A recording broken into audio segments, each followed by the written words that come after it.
Right then, let's talk about a proper motoring icon. The Volkswagen Beetle, or the Bug, as we all affectionately call it, is a car that needs no introduction.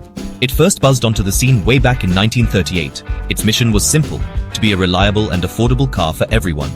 Professor Ferdinand Porsche himself designed this little beauty. He wanted a car that families could depend on, day in, day out. And crikey, didn't it just deliver on that promise, becoming a global sensation? The Beetle's history is a long and fascinating one, stretching all the way to 2003. Think about that for a moment. Over 60 years in production. That's a fair dinkum achievement in the car world. Millions of these characterful machines rolled off assembly lines around the globe.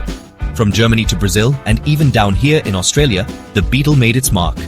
It wasn't just a car, it became a symbol of freedom, adventure, and a whole lot of fun for generations. So why do people still go absolutely bonkers for these Beetles? Well, it's not hard to see why, is it? That unmistakable shape for starters. It's friendly, it's cheeky, and it just makes you smile. It's a design that's truly timeless, never really looking out of place. Plus, they're known for being tough little critters. The air-cooled engine at the back is simple and robust, which is a massive plus for anyone wanting to have a tinker. Here in Australia, the Beetle became a beloved part of our motoring landscape. You'd see them cruising down coastal roads, packed with surfboards. Families relied on them for the school run and weekend getaways. They were cheap to buy, cheap to run, and incredibly charming. Even today, a well-kept Beetle turns heads and brings back a flood of happy memories for so many Aussies. It's more than just metal, it's pure nostalgia on wheels, a true people's champion. Now, restoring any classic car is a special kind of journey, a proper adventure. But there's something extra magical about bringing a Volkswagen Beetle back to its former glory. These cars have a soul, you know? They're not just lumps of metal, they're packed with personality. When you find an old Bug, perhaps a bit down on its luck, covered in dust in a shed, you see the potential. You see the stories it could tell, and the new ones you could make. The thrill of a Beetle restoration is a massive drawcard. It's about more than just spanners and paint, it's about connection. You connect with the car's history, with the era it came from. You also connect with a huge community of fellow Bug enthusiasts. These folks are passionate, knowledgeable, and always ready to lend a hand or share a tip. That camaraderie is a brilliant part of the whole experience, believe me. It makes the whole process less daunting and a lot more fun. One of the best things about choosing a Beetle for a resto project is its beautiful simplicity. That air-cooled engine, it's a marvel of basic engineering. There are no complicated electronics to wrestle with, no overly fussy systems. This makes them incredibly approachable, even if you're not a seasoned mechanic. With a good workshop manual and a bit of patience, you can learn how these engines tick pretty quickly.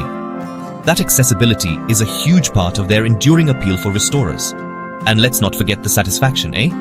Taking a car that's seen better days and transforming it piece by piece is incredibly rewarding. You're not just fixing a machine, you're preserving a piece of automotive art. Every nut tightened, every panel smoothed, every coat of fresh paint brings you closer to that magic moment. That moment when you turn the key, the engine coughs into life, and your beautifully restored Beetle is ready to hit the road again. That feeling, absolutely priceless, mate.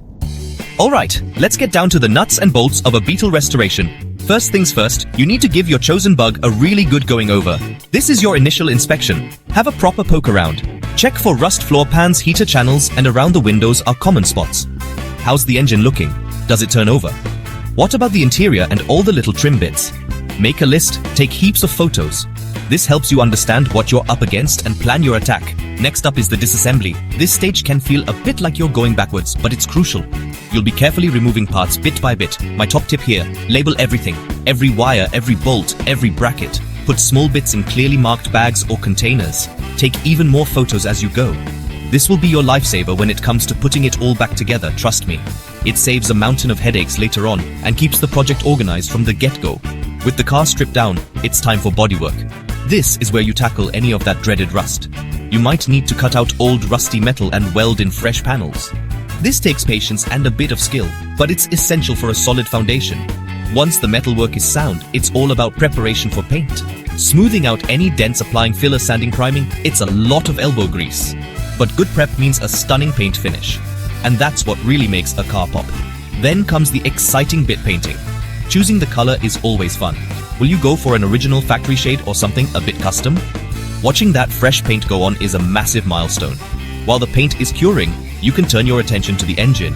Rebuilding a Beetle engine can be a really satisfying job. Cleaning parts, replacing worn components like bearings and seals, and getting it all timed up perfectly. Finally, with the body gleaming and the engine purring, it's reassembly time, putting all those lovely, clean and restored parts back together. So you're fired up and ready to tackle your own Beetle project? Brilliant! Here's a bit of advice for you beginners out there. First, don't bite off more than you can chew.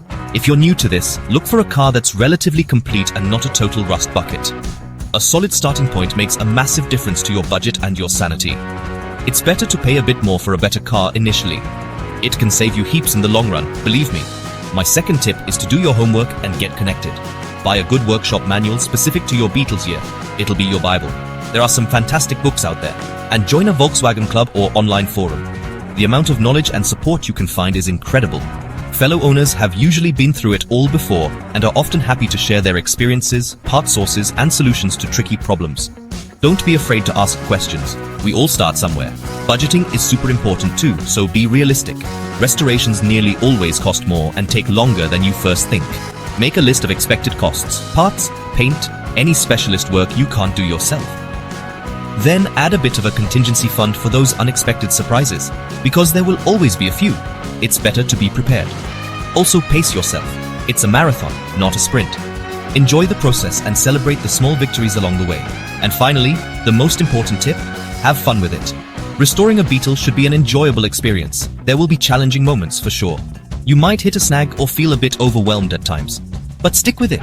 The satisfaction of bringing one of these iconic cars back to life with your own hands is immense. It's a journey filled with learning, achievement, and the thrill of creating something truly special. So get out there, find your bug, and make some magic happen.